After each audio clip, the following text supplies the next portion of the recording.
you okay, got it.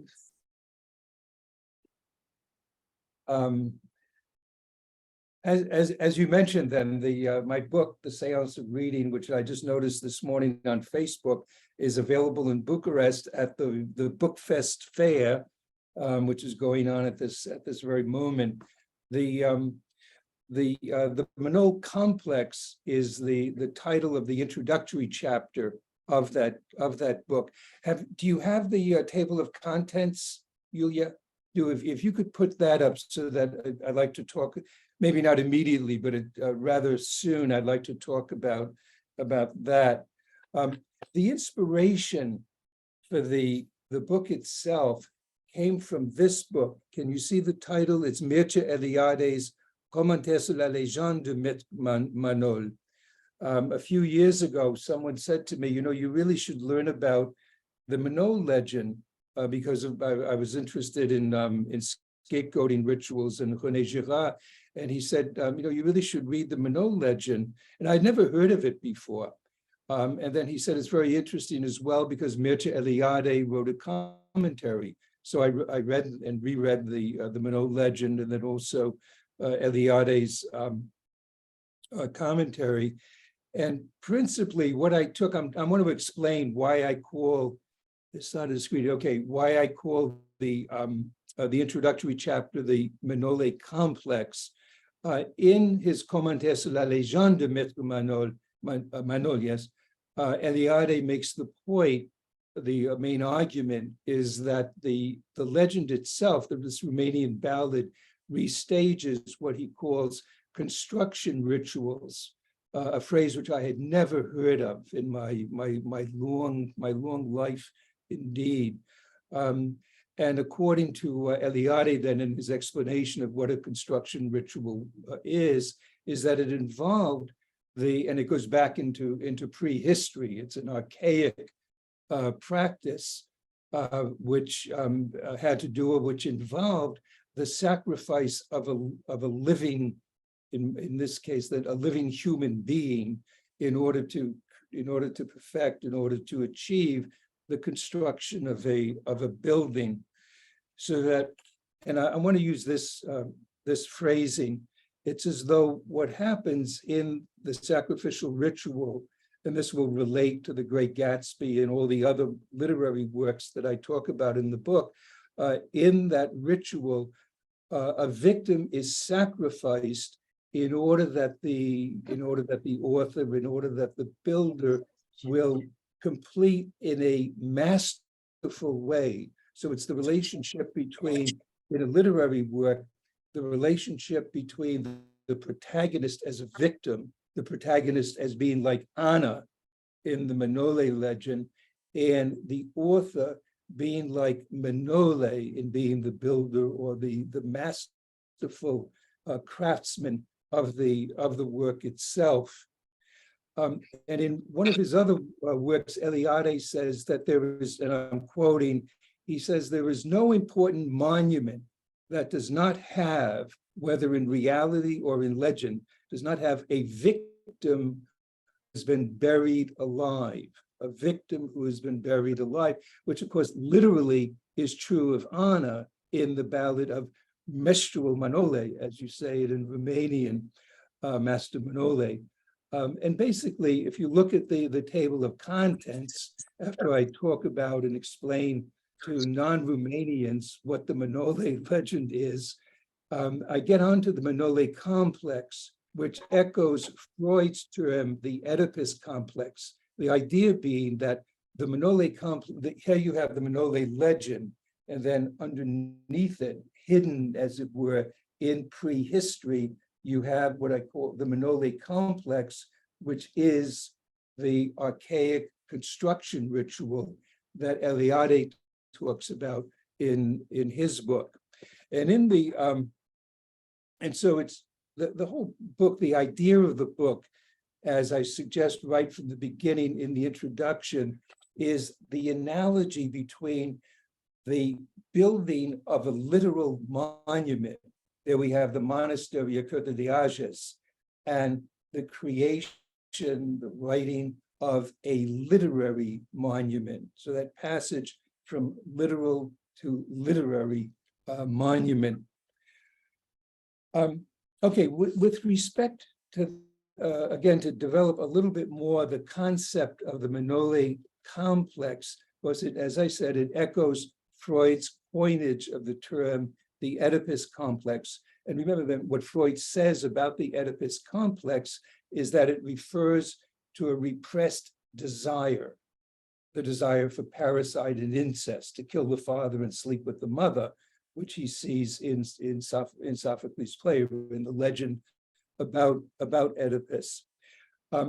In shifting then from the Oedipus complex to the Manole complex, what I have is the idea that the Manole complex, it's not a repressed desire, which it refers to, but rather an abandoned practice, an actual activity that was undertaken in prehistory, and that was eventually, little by little, by and by, was abandoned, but which returns. Now with Freud, remember the Oedipus complex, the desire to kill the father and sleep with the mother, returns in disguised forms in dreams, right? In the dreams of his patients, which he analyzes. The point that I'm making throughout my book is that the Manole complex, this archaic building ritual, construction ritual, returns in disguised ways in various literary works. And I'm focusing on modern, on 20th century, but it applies throughout the history then of written literature. Maybe just a word about the subtitle of the books. I'll say something about Manole complexes, how I get from complex to complexes in a moment. But just to pause over the subtitle, when I say recovering, recovering prehistory in the Great Gatsby. The subtext of that, as I admitted to Yulia, is I can't talk about history because I have no memory. I cannot remember a name. I cannot remember a date. I can remember Romanian words much better than I can remember anything about history. So I'm putting history in parentheses. I'm digging more deeply, going down into prehistory. And I'm suggesting then that these literary works, as the legend of Master Manole, that they recover in the sense that they retrieve, they bring back, they bring up out of prehistory, they bring up out of the unconscious into consciousness. They retrieve something, but also it's a play on words. Recover means retrieve, but it also means to cover over again, to hide something. And remember, as with Freud, the Oedipus complex comes back in disguised forms. So by recovering, I mean, yes, it comes back, but also since it is covered over, it's disguised, it has to be analyzed. You have to read my book in order to see various ways in which, and it's such a variety of works. If you look at the table of contents, I've always, another reason I cannot do what Yulia does with Flannery O'Connor in situating her in connection with Europe, Southern history, is I've always been elsewhere. I am American, but also a Roman Catholic American with parentage. My parentage, by the way, with the name Cousineau, my father's family came down from Quebec, and my mother's escaped the famine in Ireland in the 19th century. So I always, had this, and when I was a little boy, the Vatican was much more the center of my life than Washington or any place in the United States. So anyway, and I've always been interested in languages, and I love Émile Cioran, who's the great coup de cœur for me. My first introduction to Romania was reading Précis de décomposition of Cioran, and just thinking, this is just so amazing. And also with Fernando Pessoa's The Book of Disquiet, a great Portuguese writer. So the Antipodes, the Portuguese and the Romanians were very much at the center of my interest. So anyway, getting back to, if my wife were here, she would say, get back to your main point. My main point is that this Romanian legend contains a key that unlocks so many aspects of such a diverse group of literary works, diverse in terms of geographical location and so on. Oh, okay, just to make a real quick remark about what we could call undisguised returns of the legend of Mestre Manole. I know that Lucian Blaga wrote a stage version, Mestre Manole, which it was written, he wrote it in 1926. I just looked it up in Wikipedia. It was published in 1927 in Sibiu, performed in 1929 at the National Theatre of Bucharest. And I remember just a few years ago in 2018, it was revived at the Lucian Blaga National Theatre in Cluj. In my own work then, I'm putting aside not only history, but also any direct representations of the Manole legend and of archaic construction rituals.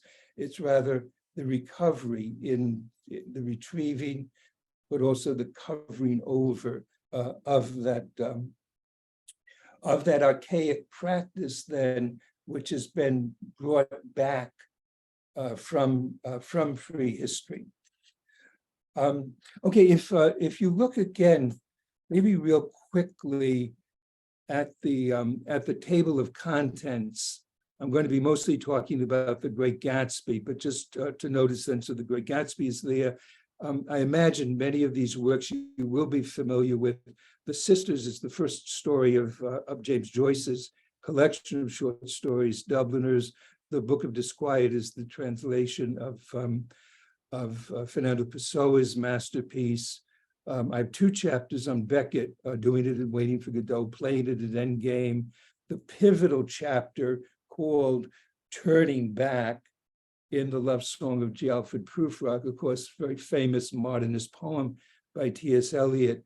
The one title that you may not recognize, because it is a kind of odd translation, A Short History of Decay, is the English translation of Émile Cioran's Précis de décomposition. And so I'm pairing Pessoa with Cioran in this book. Being misfits, of course, Yulia right away will recognize better than anyone else. A Good Man is Hard to Find, the Flannery O'Connor story, which we both love and admire and have given a good deal of thinking to.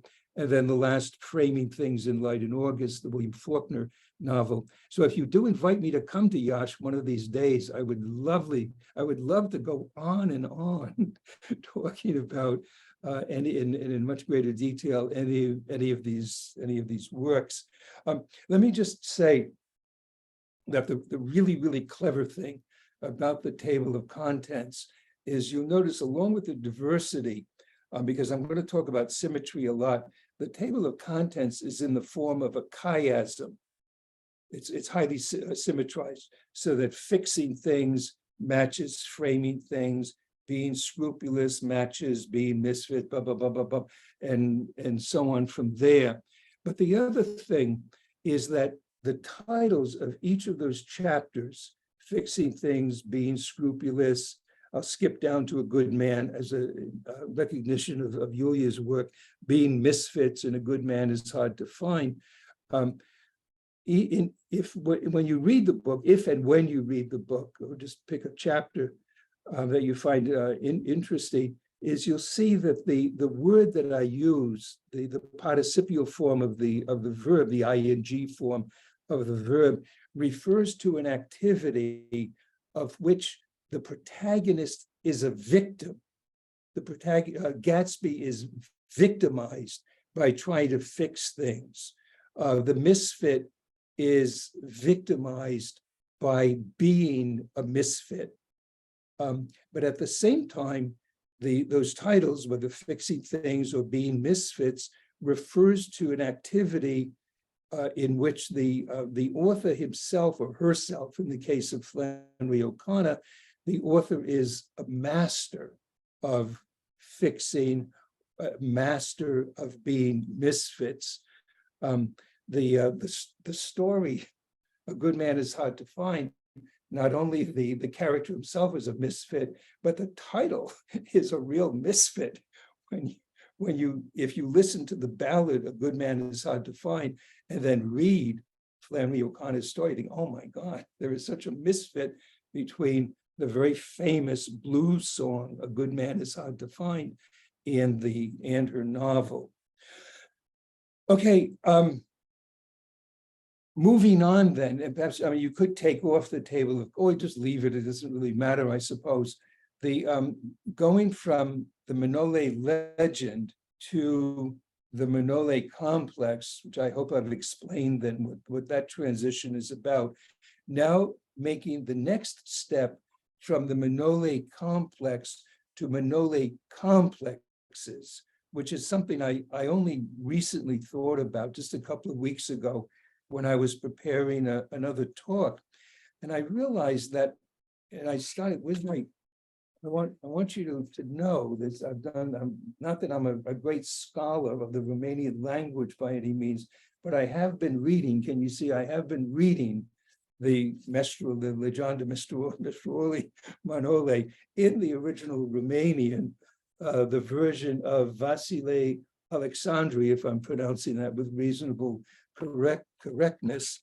I realized in looking at it very close, because my attention had been so focused on Eliade's commentary and on the revelation of building rituals, that there were two other aspects of the legend, of the ballad, let's say, and especially in Alexandri's version of it, that had escaped my attention.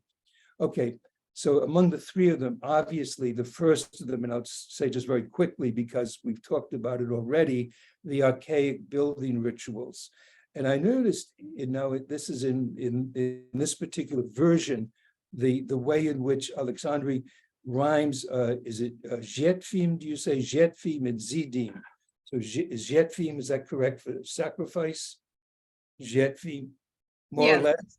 Yeah, more or less, yeah. More or less, right? Jetfim and Zidim, right? So Jetim for the sacrifice, Zidim for building, and the way in which the rhyme itself suggests the symbiotic relationship between sacrifice and building, which I was very, very pleased to see. Okay, so now I won't say anything more about that because it's just so obviously at the center of the ballad itself, of Eliade's interpretation, and also the use that I make of it in my book. Okay, the second practice, though, which is recovered from prehistory in the Manole legend, and then subsequently in these various literary works, are scapegoating rituals. Scapegoating rituals in which the responsibility or a punishment that would fall upon a particular person or a particular group of people is shifted over to some other person, and more often than not, a person who is entirely innocent, a person who doesn't deserve to be punished. What we noticed then, and I hadn't seen this before because I don't, my Romanian being what it is, but I read it with Google Translate, which is the ever reliable Google Translate, and I noticed that what is it, Vodenegro, the prince, threatens to kill all of them, all 10 of them, the 9 plus 1. Remember, there are 9 workers plus 1, which makes the perfect number 10. He's going to kill all of them if they can't build the monastery. And then what happens, very conveniently, Manole has a dream. And in the dream, what has to be done is, no, we're not going to kill all 10 of myself and my 9 workers. We're going to immure in the walls of the monastery the first of our relations who comes along. And the relation will be either Sotsiora Orice Soriora, So yeah, something like that. So wife or sister. And it works better in Romanian because of the rhyme between the two words. Why is it a wife or a sister? Well, because in Romanian, those words rhyme and again suggesting a very close relationship. But noticing, importantly, the relationship of the wife or sister to these men is a personal relationship. It's not a professional relationship. So it assures that it's not one of them that's going to be immured in the wall. And of course, the most likely candidate, if someone is going to be killed in place of the group of workers, it would be Manole himself, right, as the master craftsman. But that can't happen. So it has to be, and it turns out to be, of course, the perfect victim for the perfect work, the perfect victim being Manole's wife. The other thing, and this is interesting too, so to notice, and this will help me to get into the presence of scapegoating and scapegoating as a subtext in the Great Gatsby. It's not only that the person who's going to be sacrificed is related, but also unrelated, belongs to, but also doesn't belong to the group of men. The other thing is the way in which, and the legend is very, very precise on this point. It's not only that they're going to bury her in the walls of the monastery, but also they're going to swear, they're going to make an oath, and an oath that will bind them together. I don't know if I dare try to pronounce all of this in Romanian, but so for the oath, the taking of the oath, it's joram. For the bond between them, it's legam, the three words that rhyme, joram, legam, and pastram, the taina for secret, taina, so pastram, the secret, so that it's a bond, and a bond that will involve a secret that will exclude Anna, the person who's most concerned by the bond, by the oath that they swear. So it's this relationship between inclusion and exclusion that's very, very much at the center of the scapegoating ritual. Okay, the third. So we have three of these complexes that are present there in the Manole legend. The third is the creation of a bilateral symmetry, or bilateral symmetries, we could say in the plural. The creation of bilateral symmetries that, as I guess my hands, I didn't intend it so much, but here they are. The bilateral symmetry suggested by my hands, by my two ears, by my two eyes, and so on from there. The symmetry, the bilateral symmetry of the human body. So notice in the first of them, scapegoating, the human body is excluded, it's pushed out from the community. With the building ritual, the human body is immured in the walls of the monastery. And in the third of them, the bilateral symmetry, the human body, so the body in all three cases, the human body is the model that's imitated, that's reproduced in the work itself. And I hadn't noticed this. Maybe you have. Maybe it's a commonplace when you study. I mean, I once asked a friend when I first heard about the Manole legend. I said to her, this is a young woman I knew at the University of Bucharest. I said to her, "Have you ever heard of something called the Legend of Master Manole?" And she laughed at me. She said, "Are you kidding?" She said, "We all had to study it, and somewhere in school, whether you had to memorize it or whatever."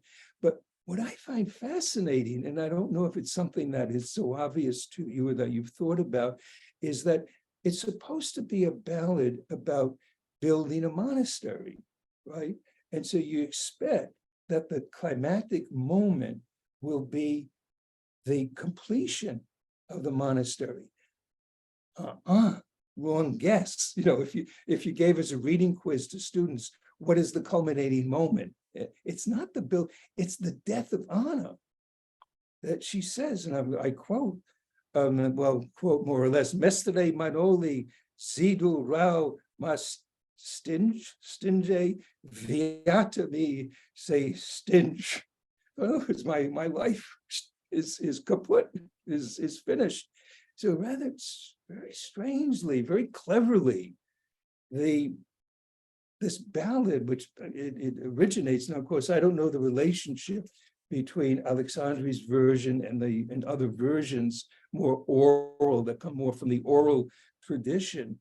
But the idea that there's this kind of, that the completion of the symmetry is implied by the death of Anna, rather than, and so a kind of symmetry already is established between the completion, the implied completion of the monastery and the overt completion, if you will, of Anna's life.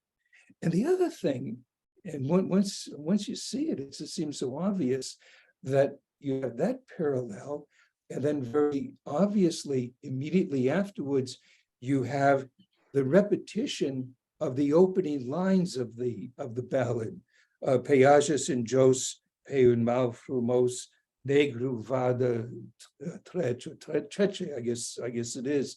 That's how it opens. And immediately with the death of Anna, what follows is the return, is not again the completion of anything, but the return of the opening, not only of the opening lines, and also the I forgot to mention this, in the repetition, he replaces, do you say treche?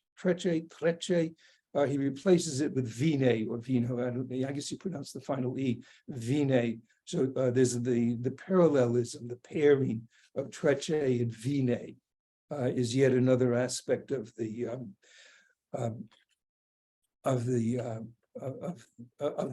symmetrizing, the bilateral symmetrizing of the ballad. The other thing, and I hadn't noticed this, is that, and again with Google Translate, I figured it out, is that at the beginning, he's going to elevate them. Well, let's go the other way.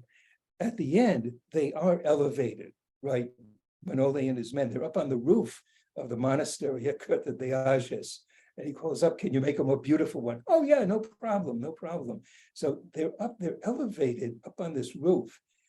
And of course, what happens when they say, well, let me forget that for a moment. You go back in the original meeting between the prince and Manole and his men, and the prince promises to elevate them figuratively. He's going to give them, do you say aver or averi? I guess you don't pronounce the aver. And also he's going to make them boyeti, whatever it is, going to make them very famous, he's going to elevate them.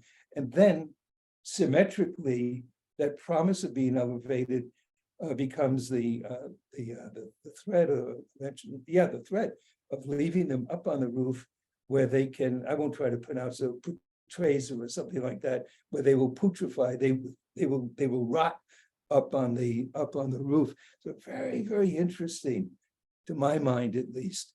I was a math and physics major in college, and my favorite subject of all my subjects, along with calculus, was geometry. And I've always thought that I've got a very geometrical mind, perhaps excessively so. I don't know. Okay, moving on. Oh, and also, do you have the diptych then of Igor Vieru's? If you would put that up for a moment. This is interesting. I wanted, and I'm thinking Yash is very close to Moldova, and maybe you guys would have some pull on this. This diptych represents, you'll see right away, the two phases. And it makes very overt the implicit symmetry of the Manole legend. And it's by a Moldovan artist named Igor Vieru. And I wanted it originally for the cover of this book, I think it would have been very, very appropriate indeed. It would have been instantly recognizable to any Romanian, instantly unrecognizable to any non-Romanian, I'm sure. But the problem is I tried over and over again. It's at the National Museum in, I know it's not Chismaju, it's Chisinau, the capital of Moldova. It's in the capital, the National Art Museum in the capital of Moldova, and they never replied when I tried to get permission. Vieru himself died a while ago, not too long ago. The person who inherited his rights died, and now it's the museum. But anyway, and I'll pass on it rather quickly, that pretty obviously the diptych brings out what is already implicit in the legend, which is not that we don't have a beginning, a middle, and an end, but rather we have a ballad that converges in the middle. It's a continuous middle, as it were, a back and forth from one aspect, from part one to part two, as it were. And we see the verticality, the upward movement of Anna, the downward movement of Manole, and the way in which Vieru has suggested with the niche into the alcove into which he's placed Anna, the monastery into which she's transformed. And then rather curiously with Manole, he's got the fountain over beneath on the left panel at the feet of Anna. But in any event, with both deaths are associated with a miraculous creation, the building of the monastery, or suddenly like that, the appearance of the fountain, and the fountain whose water has tears in it, as you may remember.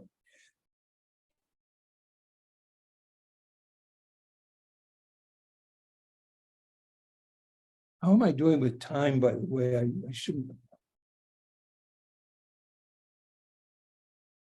I'm only about halfway through. I mean, if you can stop me at any point, and as I said, I'm hoping to come. I expect to be in Bucharest next November, and will happily go out to Otopen and hop a plane and come up to Yash if there's no snowstorm already. But if it snows in April, maybe it does snow in November.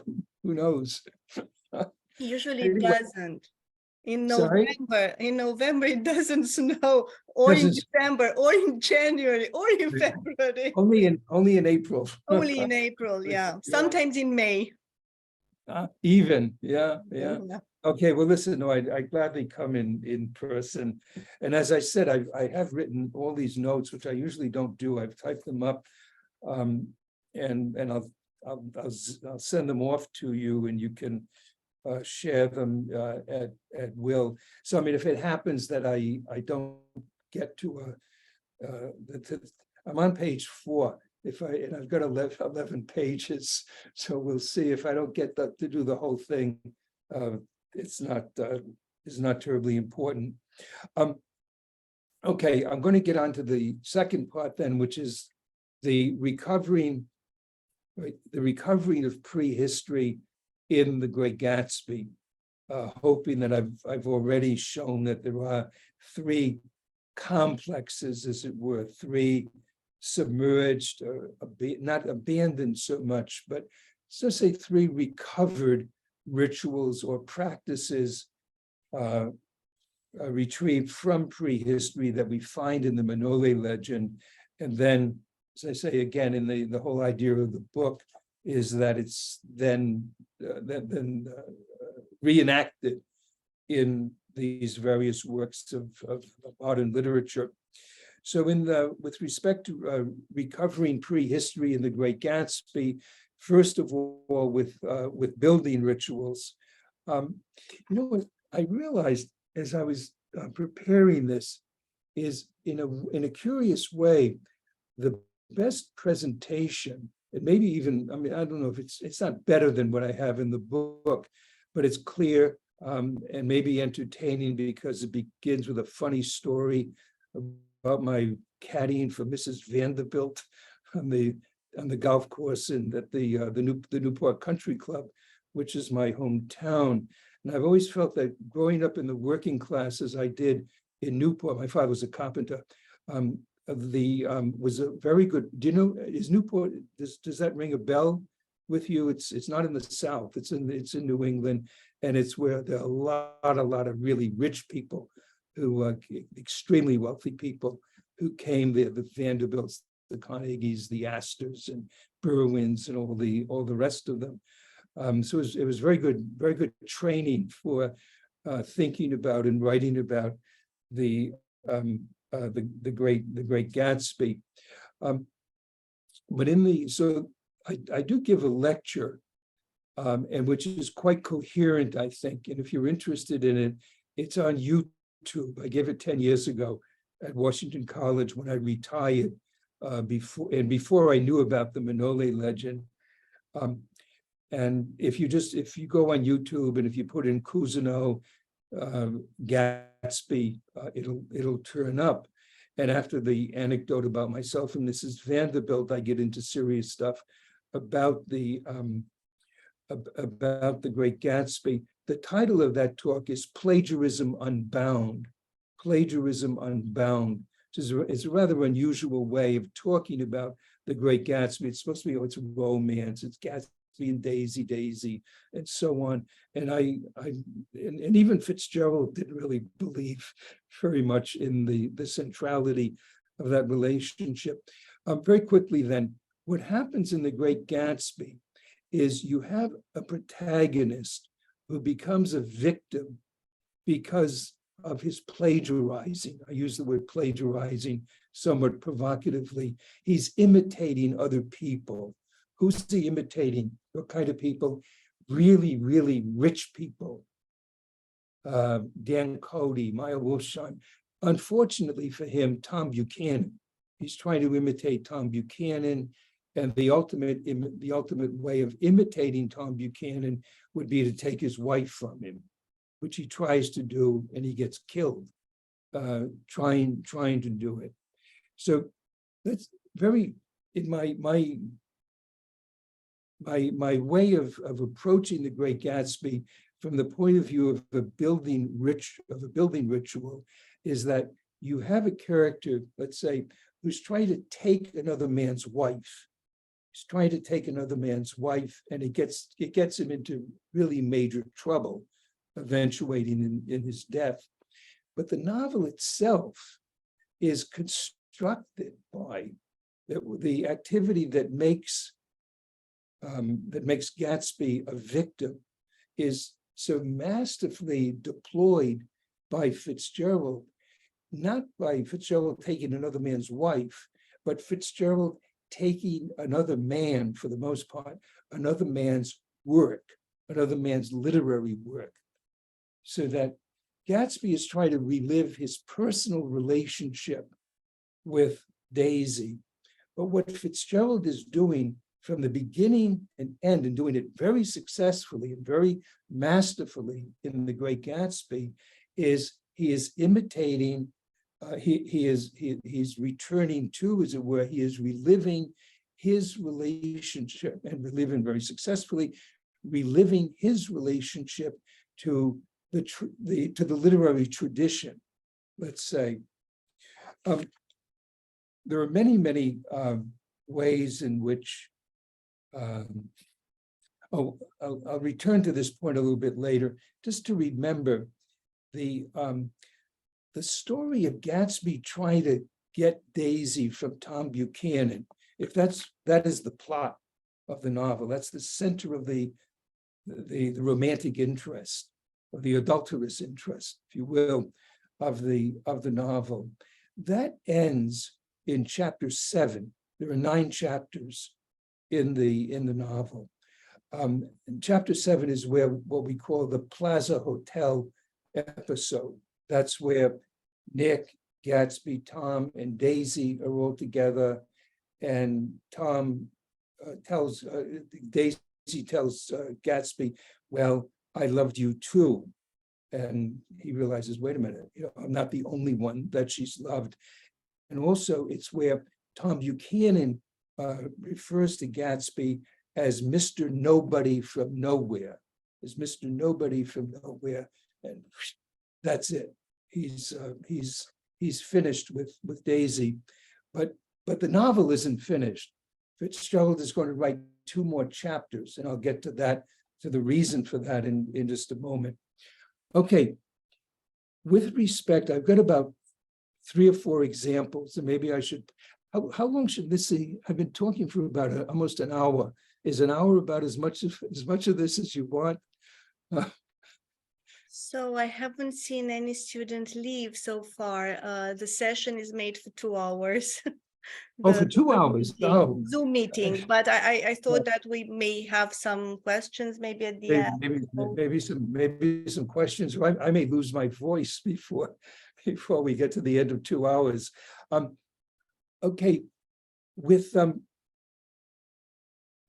respect to the way in which Fitzgerald relives or recovers, let's say, recovers the literary past, and in parallel with Gatsby trying to repeat his personal past, there's a very interesting moment where Nick Carraway uses the name Trimalchio.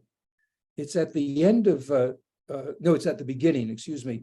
It's at the beginning of chapter 7, when Nick says, almost in a somewhat casual way, that Gatsby's career as Trimalchio was over. His career as Trimalchio, and you might say, who in God's name is Trimalchio? Maybe you know, or if you don't, you look it up on Wikipedia, and Trimalchio is a character in Petronius's The Satyricon, right? A work that was written nearly, 2,000 years ago. Trimalchio is a freed slave. He comes from a very obscure background. He becomes very, very wealthy, and he throws very lavish parties. And you read it, you say, why is it that Gatsby throws these big parties? He doesn't drink, he doesn't dance, he doesn't chase after women. Why does he throw these parties? And the explanation, he hopes that maybe Daisy will show up. Come on. I mean, that's ridiculous. He's not so foolish as to, he's not so lacking in resources as to need that ploy.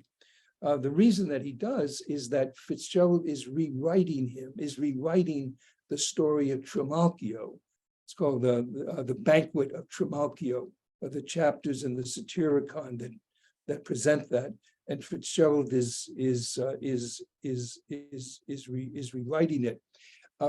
You may not know this unless you've done an in-depth study of the Great Gatsby, is that Fitzgerald was going to use the name Trimalchio as the title of his novel. It was going to be Trimalchio or Trimalchio in West Egg. Those are two alternative titles. He decided not to do that, and simply to keep the name Trimalchio very, very briefly at the beginning of chapter 7. But it's very eye-opening once you realize the significance of it. And it helps in understanding the significance to remember the date of publication of The Great Gatsby. It's 1925. What famous work that does use the name of a character from classical literature was published in 1922? James Joyce's Ulysses. James Joyce's Ulysses, in which quite consciously Joyce is writing a novel in which he refashions Ulysses, revives him, recovers him in the person of Leopold Bloom. And so that there's an emulation, there's a kind of plagiarism in the positive sense, a borrowing, as it were, a borrowing of an idea that Fitzgerald found in Joyce's Ulysses. The idea of writing a literary work then that's set in the 20th century, but that has all of these echoes of earlier literary works.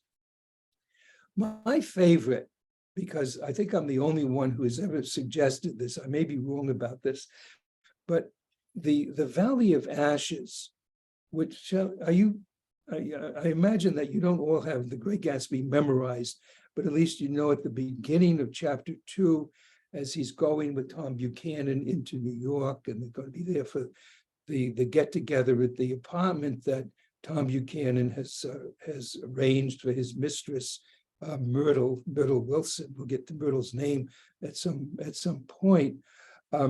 They go past the Valley of Ashes, and there was an optometrist named Dr. T.J. Eckelberg who had his practice. He abandoned it at some point, and all that's left is his eyes, excuse me. He has these enormous blue eyes and enormous yellow glasses, and the retinas of his eyes are 1 yard high. So, and the yellow spectacles glasses are quite enormous.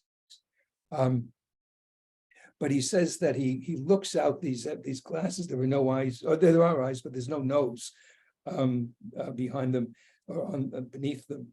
That they look out on what he describes as that colossal wreck. No, that's Ozymandias. They look out over a solemn dumping ground, the Valley of Ashes, then in the Great Gatsby. In Shelley's poem, the sonnet Ozymandias, are you familiar with that? I met a traveler. Oh, look it up. So Ozymandias, O-Z-Y. If you just go Shelley, Percy Bysshe Shelley, O-Z-Y, Mandias, M-A-N. I misspelled it this morning, M-A-N-D-I-A-S, Ozymandias. Ozymandias, I am Ozymandias, king of kings. Look on my works, ye mortals, and despair. And then we used to memorize it back in high school. And round about, there was, I had to write it down, round the decay of that colossal wreck, because the statue, all that's left is his visage, his head, which is in the sand. And then there are 2 legs, but there's no body attached to the legs. And round the decay of that colossal wreck, the colossal wreck of the statue of Ozymandias, boundless and bare, the lone and level sands stretch far away. I am sure, I mean, I would bet dollars to donuts that those wonderful Romanian donuts, I'm suddenly remember, papanas. I always get it, Manole Manuk, Hanului Manuk. That Fitzgerald is consciously imitating, recovering Ozymandias' very, very famous poem, which I'm sure he had to memorize when he was in high school. More importantly than Shelley is the impact of the presence, let's say, of John Keats, of Keats's poetry in the Great Gatsby. Keats was not only Fitzgerald's favorite poet, but really his favorite writer. And I think it's in a letter to his daughter. He says, I value Keats even more than Shakespeare at times, something words to that effect. And in effect, what Fitzgerald has done in the Great Gatsby is he's taken the poetry of Keats and transmuted it, as it were, into a prose, I don't know if I want to say a prose masterpiece, certainly an important, a significant, and a very popular work of prose. The other thing, and I knew that there's a nightingale. Someone had pointed out once, I had forgotten, someone pointed out that when he goes to visit the Buchanans at the beginning of the novel, Tom and Daisy Buchanan, there's a mention of a nightingale. You know that one of Keats's most famous poems is Ode to a Nightingale, Ode on a Nightingale, whichever, it's a nightingale in any event. But I looked it up this morning in preparation for this talk, and here's the line. I mean, it's got to be, we say tongue in cheek. I think that Fitzgerald is winking at us as readers. This is Daisy talking to Tom, she says, there's a bird on the lawn that I thought must be a nightingale, must be a nightingale. And then it continues, come over on the Cunard or White Star Line. In other words, come over from Europe, come over from England on an ocean liner. And then she says, it's romantic, isn't it, Tom? And at some point, we'll say, yeah, well, famously, there's a nightingale in one of the most legendary, one of the best known romantic poems. Oh, and I just put in parenthetically, just as making a pitch for my book, I'm not going to say anything more about Keats or Shelley, about some of these other literary references, because it's all right here, as Julia well knows, because she's read the book from cover to cover, and I invite you as well to acquaint yourselves with it. The other literary work that, and I do mention this in the book, is The Legend of Daedalus and Icarus. Gatsby's car is described as a labyrinth of windshields that mirrored a dozen suns. Now, there might be I'm sure there are windshields on the car, and I'm sure that the sun is mirrored, but isn't it kind of an exaggeration to say that it was a labyrinth of windows? That's not a metaphor that would necessarily come to mind, but what does labyrinth make us think of? Well, certainly of the labyrinth that Daedalus constructed, as the suns would also remind us of Icarus flying too close to the sun, as Gatsby flies too close to the sun. Where does Icarus end up? His wings melt. He plunges into the sea, as Gatsby is killed in his swimming pool. There may indeed be an echo of the other thing. I didn't notice this again until this morning, where I've been doing really serious work in preparation for this. When he describes the fenders of Gatsby's car, they're driving from Long Island over the 59th Street Bridge into Manhattan. This is in chapter 2. And he says, with fingers spread like wings, the fenders of Gatsby's car spread like wings. We scattered light. And so we see together the way in which the wings of Daedalus and Icarus, the light of the sun, and so on.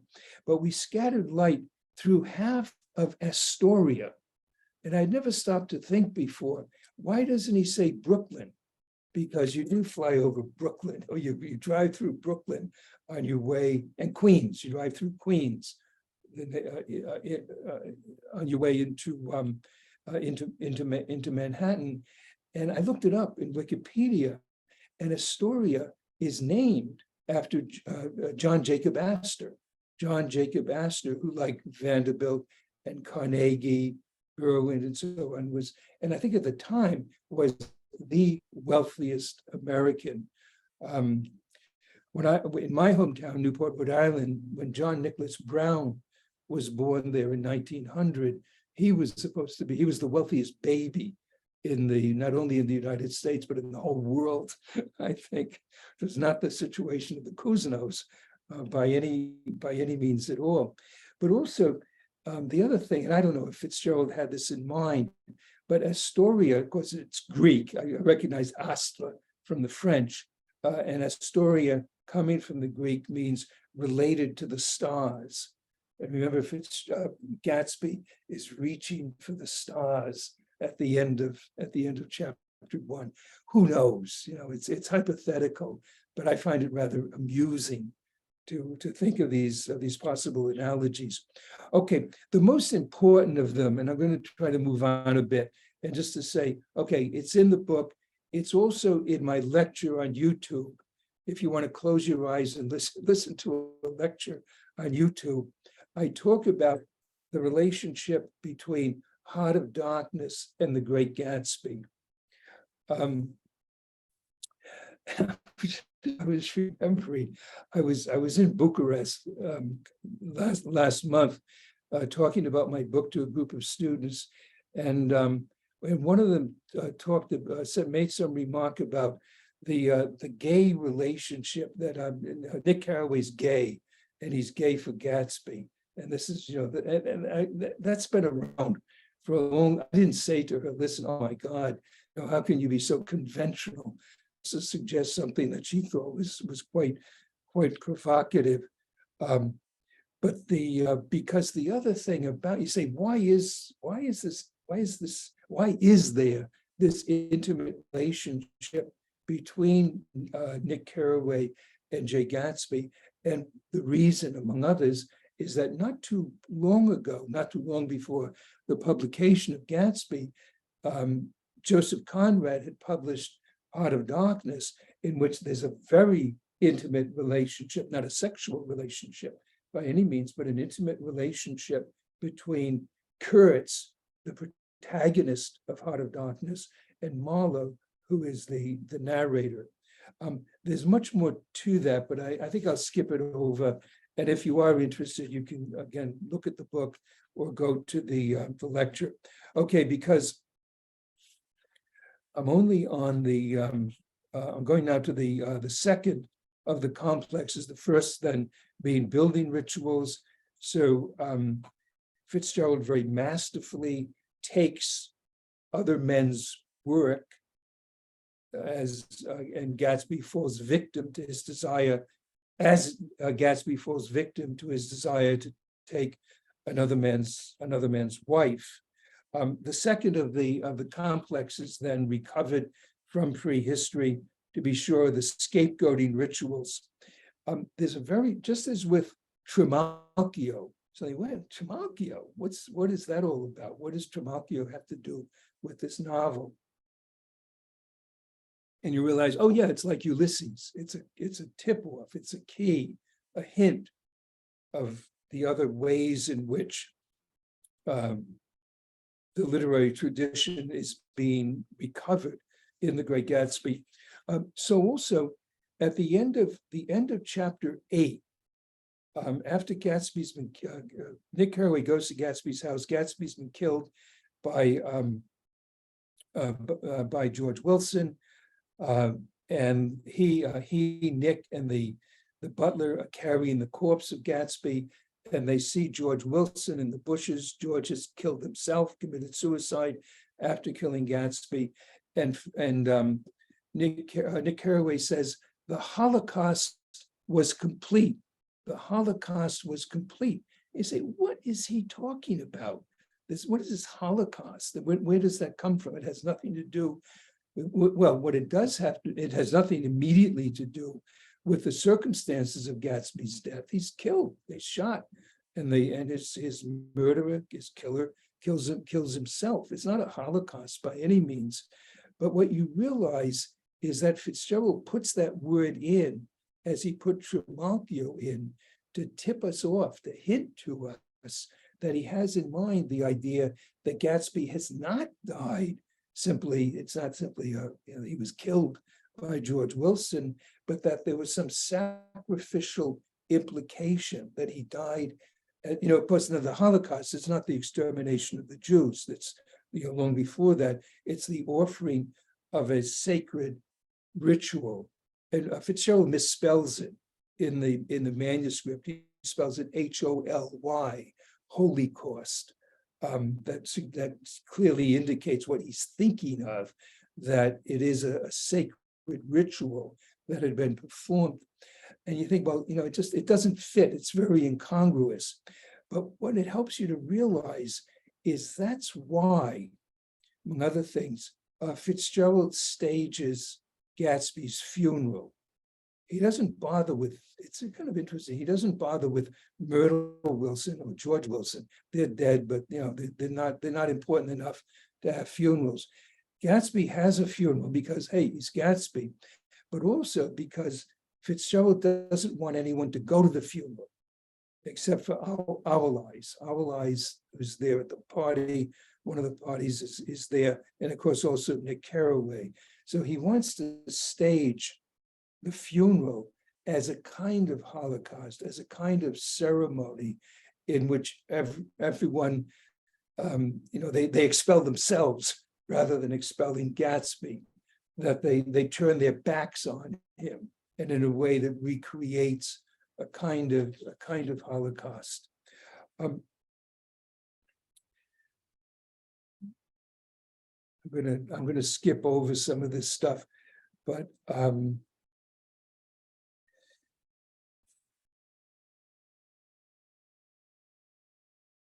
oh, well, remember, I do want to make this point. I had mentioned with respect to the Manole legend that the ballad makes clear that the person who is selected for the ritual belongs to the group, but also doesn't belong to the group. And we notice when you go back through The Great Gatsby, you'll see there are a number of ways in which Fitzgerald is suggesting that Gatsby is part of a group, but also not part. I mean, obviously, he's not part of it in the sense that he's not born into great wealth as as Tom Buchanan and Daisy Fay were. And the really, I find quite curious and interesting detail is in the description of Gatsby's party, which is in, I guess it's chapter 3, isn't it? And you remember, Gatsby does not, he has these huge parties, but he doesn't mingle with the guests. He's standing on the top of these marble steps all alone. And very, very different from everyone else. Also, he doesn't drink. He's a teetotaler. And very strange, he's a bootlegger also.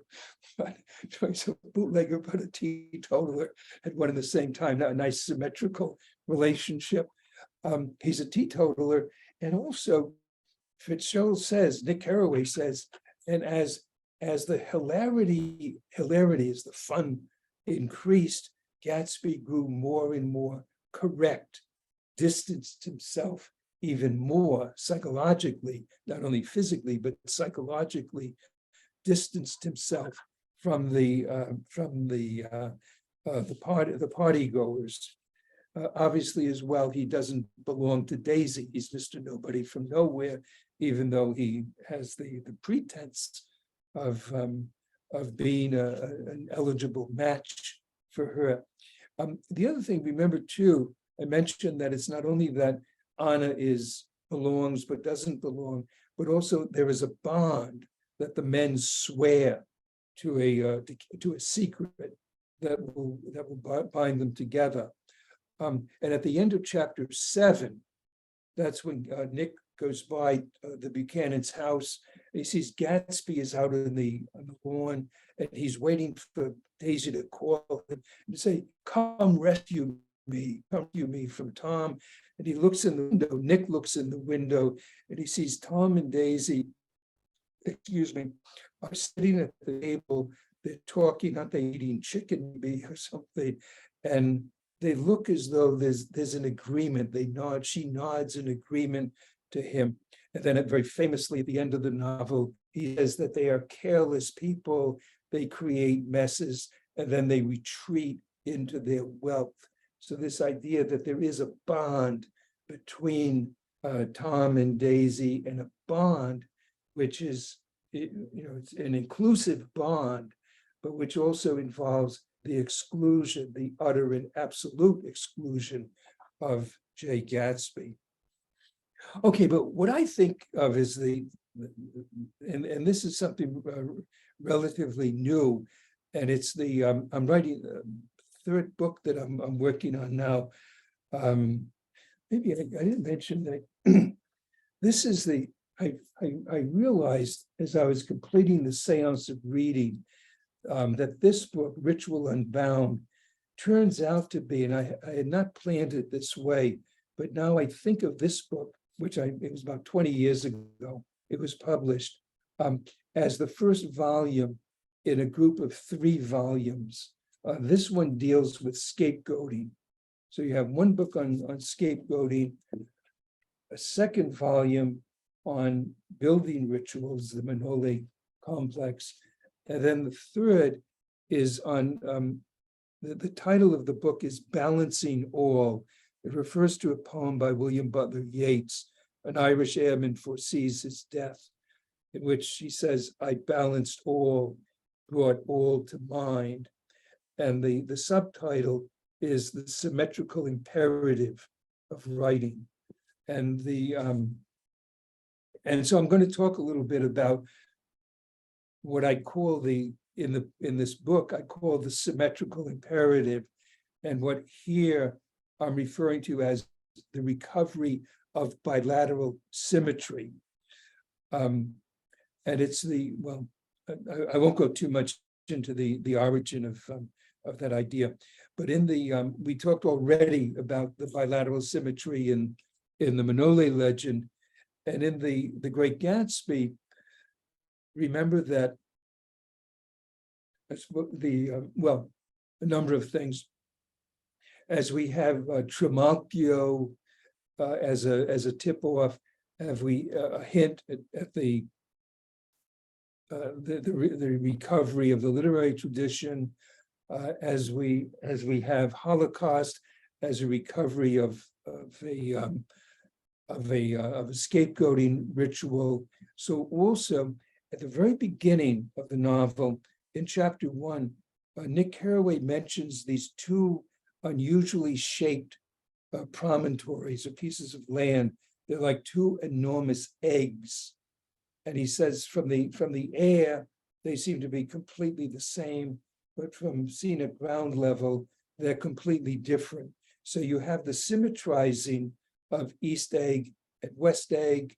Also within that bilateral symmetry, you have the two mansions. You have Gatsby's mansion and Tom Buchanan's mansion, which are imitations of each other.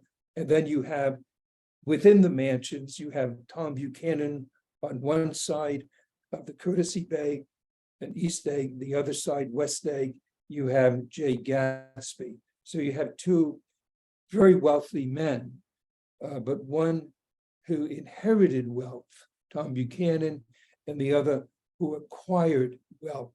So you have that interplay of similarity, of dissimilarity, which we saw in the Manole legend, which we see in the relationship between East and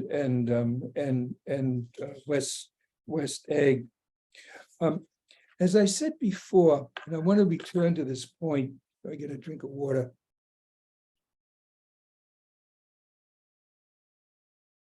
Has anyone left?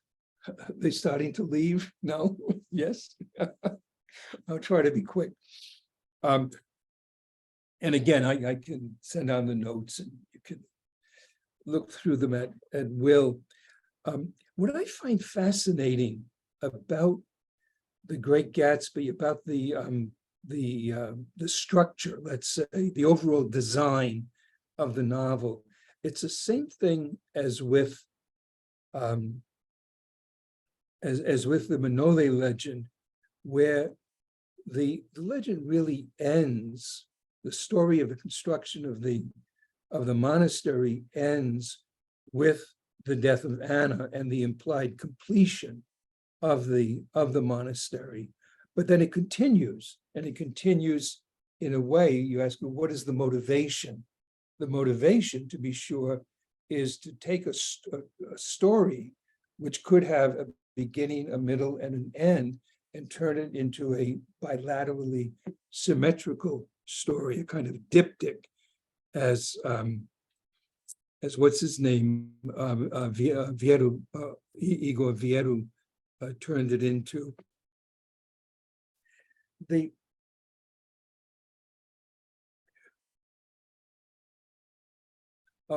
Yeah. What you notice then, you say, so the story ends, the story of Gatsby's desire for Daisy's desire for her to return to him concludes with his being told by Tom, he's Mr. Nobody from nowhere, is telling Daisy, listen, I've discovered things about this guy. You're going to be really, you're not going to have any interest in him at all. And he says to, very strangely, he says to Daisy, why don't you go home with Gatsby? His little flirtation is over. something like that. See, well, the novel could be over there, but at that point, but no, Fitzgerald decides to write 2 more chapters, and you realize that what he's doing, the purpose of that is to create, again, this bilateral symmetry, to take a what could be a 3-part story, a plot-driven story, and to turn it into a kind of diptych. Probably, and I'll skip over some of the less important details. Probably the most important effect, which is created by the addition of these chapters 8 and 9, is that it creates a symmetry between the 2 kinds of relationships that Gatsby has with Daisy. The first is the relationship that he had with her several years previously in Louisville, where he was, let's say, her romantic lover. And then the relationship that he has with her in the present time of the novel, which is not simply that of someone who gets killed because he wanted her, he wanted to recreate that relationship, but rather it creates a second relationship, which is that of Gatsby as Daisy's scapegoat. So he's her lover, and again, a kind of diptych.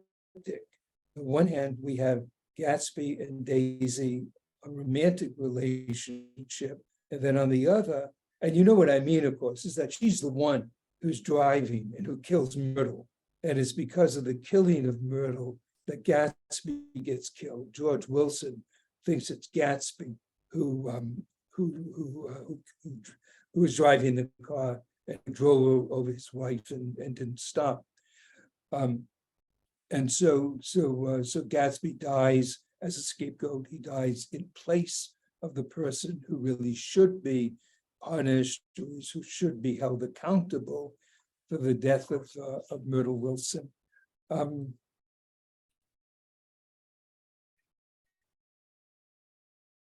Oh, listen, the other thing that it does, when you stop to think about it, what's the point of having these unnecessary chapters which are unnecessary to the main plot of the novel? The other thing is that it allows Fitzgerald to create in this very masterful way. He creates this very complicated series of events. So beginning with the Plaza Hotel, Tom Buchanan saying, Daisy, go home with Gatsby. Gatsby saying, Daisy, why don't you drive? Daisy driving really fast. Myrtle Wilson, she's in the gas station upstairs. She sees this car whizzing by, and somehow she runs down, and she gets down on the road so that the car can hit her as she's going by. And there's a wonderful, I mentioned this in the book, there's in this, I see, in this earlier book, Ritual Unbound, there's a very funny summary of the plot of The Great Gatsby by the British novelist L.P. Hartley, who wrote The Go-Between. It's a really wonderful novel. And in the summary, he says, there are these absurd things that happen. He says the car hits and kills this woman, and the car does not stop. And he says, well, which of all the things that happen, that's the most plausible or the most realistic thing that happens. So Daisy doesn't stop, and then on from there. So Fitzgerald has organized this very complicated plot, the purpose of which is to get Gatsby killed, and to get him killed as not only as Daisy's lover, but as Daisy, not as Daisy's lover, but as Daisy's scapegoat. And so this very masterfully created plot, of which, to be sure, Gatsby is the victim. Okay, any number of other details that, and I'll go through these rather quickly. Other forms of symmetrizing between the beginning of the novel and the end. You notice the novel begins with a kind of prologue in which Nick talks about himself, talks about Tom Buchanan, and then that's chapter 1. Chapter 9 is a kind of epilogue. The story is over, and Nick is back in the Midwest, remember, and he talks about seeing Tom Buchanan. He uses the same language, the vocabulary, the football language. Tom Buchanan was a big football hero, as Nick Carraway was not by any means at Yale University. And so in both the prologue and the epilogue centers on Nick, centers on his judgment, not only his judgment of Gatsby, but also his judgment of Tom and Daisy Buchanan. So there's a very nice symmetry there. Did I suggest already? I don't think so. With Gatsby's funeral, I have suggested it's the idea of making it into a kind of Holocaust, a recreation of a Holocaust. But we notice as well the balancing of Gatsby's funeral with his parties. And we can, we're often encouraged when we read the novel by ourselves or by teachers, perhaps, that, oh, it's so sad. All these people, they're terrible people, that they went to his parties, but they don't go to his funeral. But no, that misses the point. That's what Fitzgerald wants. He wants that symmetry. It's a symmetrical inversion. Symmetry doesn't mean only resemblance. It can also mean an inversion, as indeed the funeral is, and a symmetrical inversion of the parties. Is wonderfully at the very end of chapter 9, he mentions the Dutch sailors. He says, I'm thinking decades and centuries earlier, the Dutch sailors who settled in New York, they beheld the green breast of the new world. And then he says, I thought of Gatsby.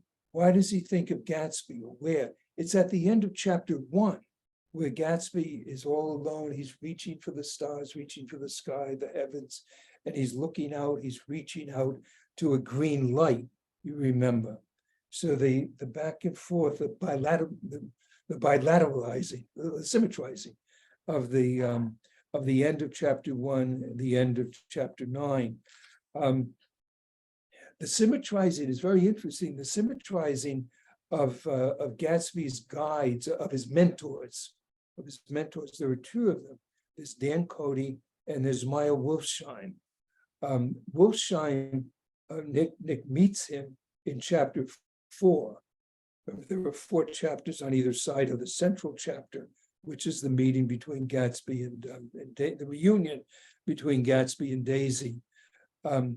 So he meets Wolfsheim in chapter 4, and Gatsby tells him about Dan Cody in chapter 6. This kind of interesting, he sandwiches the central chapter on either side. He makes a kind of diptych out of it with the 2 mentors, and he inverts the chronological sequence, that Wolfsheim comes later than Cody, but he's mentioned earlier in the novel. Fitzgerald did a lot of work in rearranging the episodes of the novel to create this very, I'm not going to go into great detail, but he does create a kind of chiasm out of the nine chapters, as I have created a chiasm of the 9 chapters in the seance reading.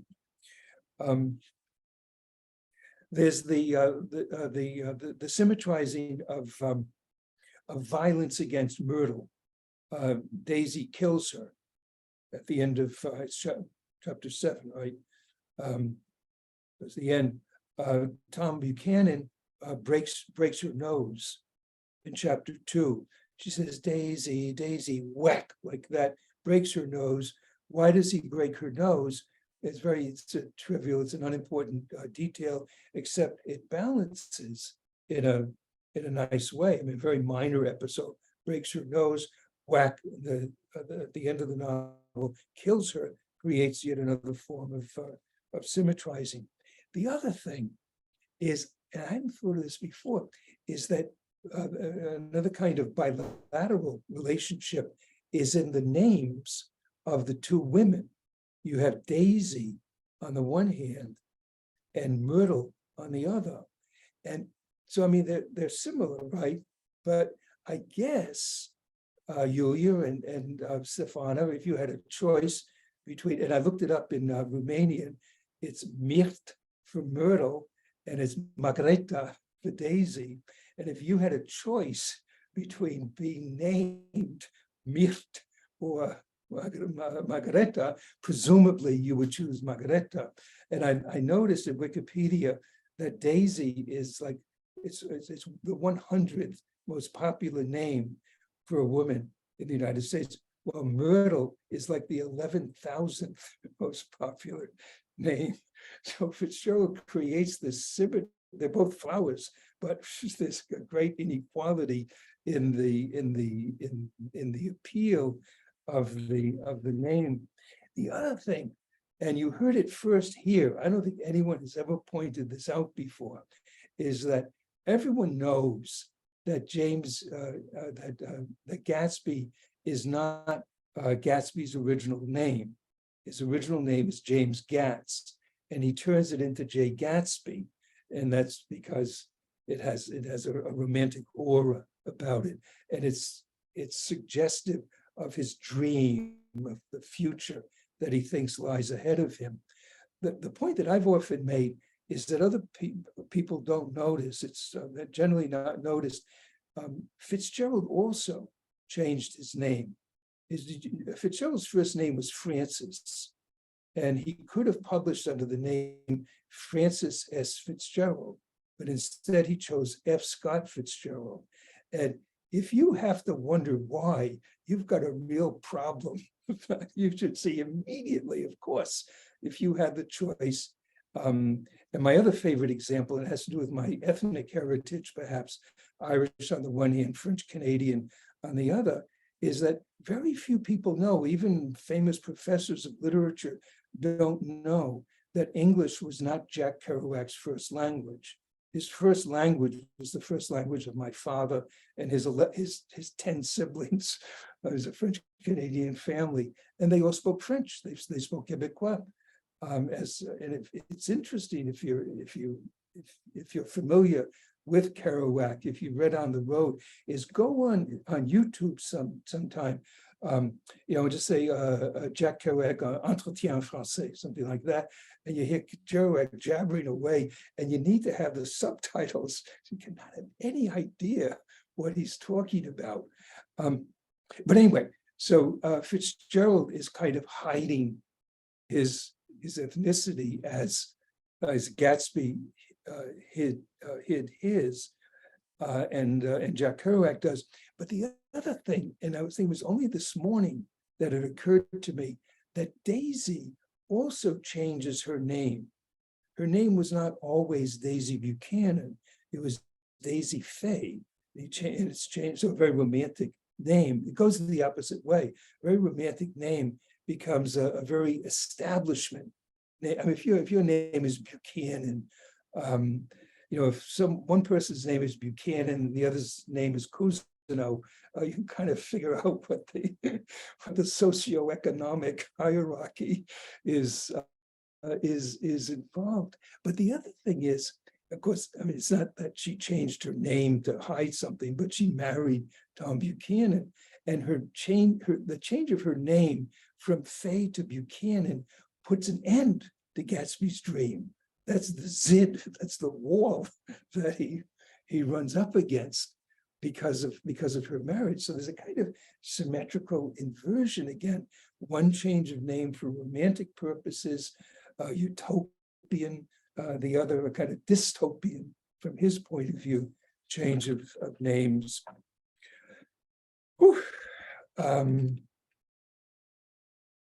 Okay, there are a few other things I can skip, but okay.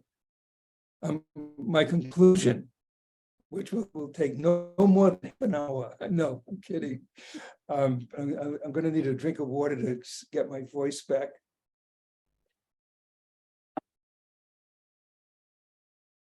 Okay, there are two conclusions The first,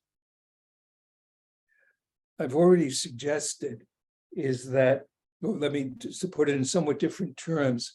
We could say that the materials of the Great Gatsby come from American history and the America in the 1920s and so on. Again, of which, as I said, I can hardly ever remember a thing. So and my sights are elsewhere in any event, much more towards Europe, much more towards Romania now, which has become a very, very important locus for me, as I say in the acknowledgments to the book. That it was almost 10 years ago that I was given the Fulbright. What a great opportunity that was to be in Bucharest, which reminded my wife and I, well, my wife and me, so much of New York back in the 1960s, the craziness before New York became more sedate, more bourgeois. So what am I doing? So, all right, so there's all this American history that's there in the Great Gatsby, and you can go with it if that's what you want. But the point that I'm making then throughout is that the shaping of those materials really manifests, draws upon prehistory, that it recovers, it restages prehistory, and that there are three forms of, not of dreams, but of actual activities that are involved. The first of them, the scapegoating, where you shift blame from a group to an individual.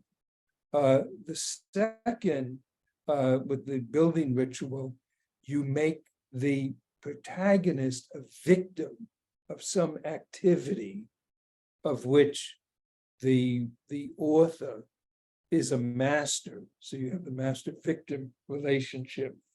And then the third is that you shape those materials into bilateral symmetries, so that there are three, you can say, and I'll use this term, there are three impersonal patterns or impersonal activities, impersonal procedures, which, and whether their names are Gatsby or Proof Rock or Joe Christmas in Light in August, or all the other works that I'm working on now for my third volume on the symmetrical imperative. Okay, the second point, and I'll end with this, is that what I've been calling and will continue, and especially for a Romanian audience, to call the Manole complexes, could also be called the Oedipus complexes. Not, but by Oedipus, and I'd have to say this, it's Oedipus italicized. It's not the Oedipus legend, but Oedipus the play that was written by Sophocles.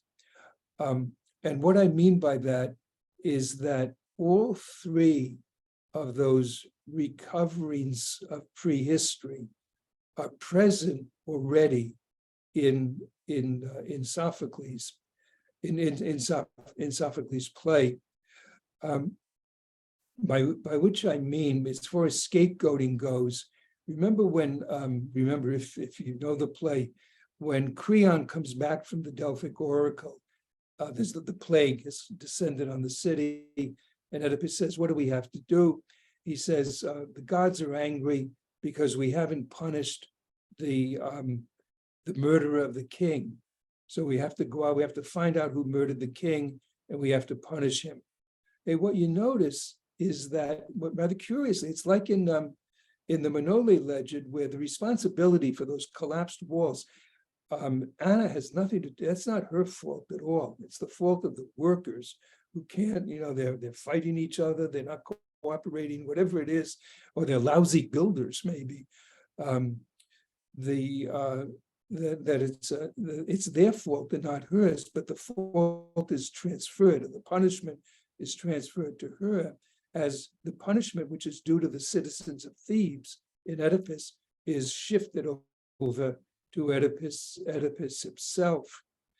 The other thing is, when I don't know if you studied the play in high school or in university. If you did, so often it's supposed to be about fate. It's about what the God, oh my God, the gods, what they've done to Oedipus. No, no, no. The fate of Oedipus, the plot of which Oedipus is a victim, the gods had very little to do with it. They said, he's going to kill his father, he's going to sleep with his mother. All of the other stuff in that play, that incredibly complex plot, was not created by the gods. Who created it? It was Sophocles. Sophocles who made up this plot. And we could say he made up a plot in which he plotted against Oedipus, that Oedipus is a victim of Sophocles in the play. So that relationship between the protagonist as victim and the author as the master of the activity, of the situation of which the protagonist, to which the protagonist falls victim, is very much there. And then, and if, I don't know if there's any interest, if I do come to Yash someday, and if you'd like me to talk about Oedipus, which, I mean, that was, the thrill of my undergraduate career. As I said, I was a teenager at Boston College. Fortunately, a very traditional Jesuit institution where whatever we majored in, we had to do philosophy and theology. Every Thomas Aquinas, no doubt about it, every semester. But also we had to do literature for several years. So when I decided not to be a physicist, but to be an English teacher, even though that was not my strength, my real strength was in math and physics, I had a literary background, and that included in my freshman year reading Oedipus, which when I heard the plot of Oedipus before we read it, I thought it was a comedy. I thought it was really funny. And interestingly, as you may know, J.M. Singh's play, The Playboy of the Western World, is the rewriting of the Oedipus story. Christie Mann claims to have killed his father, is a comical rewriting of Oedipus. But anyway, so I've taught Oedipus every opportunity I've had. Oedipus and Hamlet, the love song of J. Alfred Prufrock, so in Dante, the Inferno. I'm getting off the track. What I find fascinating now is the way in which, remember, Aristotle in the Poetics says one of the innovations of Sophocles was to make the chorus an actor in the play. So the chorus, the play was performed on a stage and the chorus was down in the orchestra beneath the stage. But the chorus speaks to Oedipus every now and again. So they enter they come up onto the stage, not physically, but as they join in the action of the play. But the more interesting thing along with that is that the play itself is organized according to that back and forth movement of the strophe and antistrophe of the chorus. The odes of the chorus are divided in half. You have the strophe this way, and then they do the antistrophe, they turn back, the back and forth. And just to give you an example of the way in which the action of Oedipus imitates that strophe antistrophe pattern, in the play, you expect the play's supposed to be about the ending the curse, the lifting of the plague, but Sophocles doesn't show that. I saw a production of Oedipus in Sibiu. What is his name? Silvio Procatret? Silvio Procatretti? Procatretti. Thanks. It was his production. And it was really strange. It was in Romanian to begin with.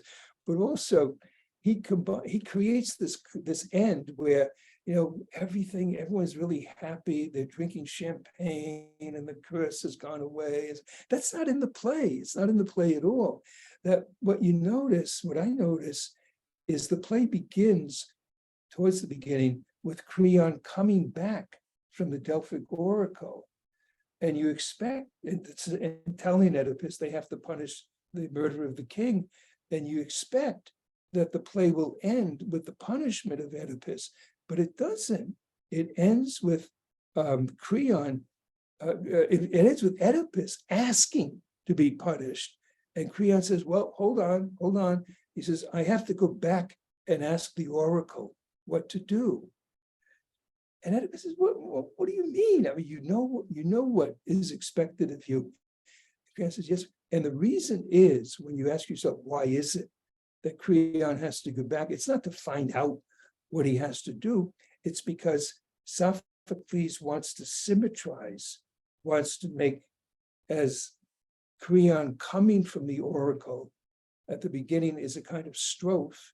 He wants an antistrophe at the end that will match it. Okay, class dismissed. Thank you very much. I hope that's been coherent. Thank you. It was actually a journey through literatures and Is it so many references. And you've mentioned another one of my other favorite texts, Heart of Darkness. And I'm sad that students don't study it. I don't think they do, but it's an amazing. Conrad is an amazing writer. Now, I have some notes, but I think maybe we should stop the recording. I don't know, maybe. And I'm sure. yeah, and some of the students, I mean, if they want to ask questions, and we can release those who, I don't know, want to leave, and those want to ask questions, maybe there are some, I don't know, questions, comments.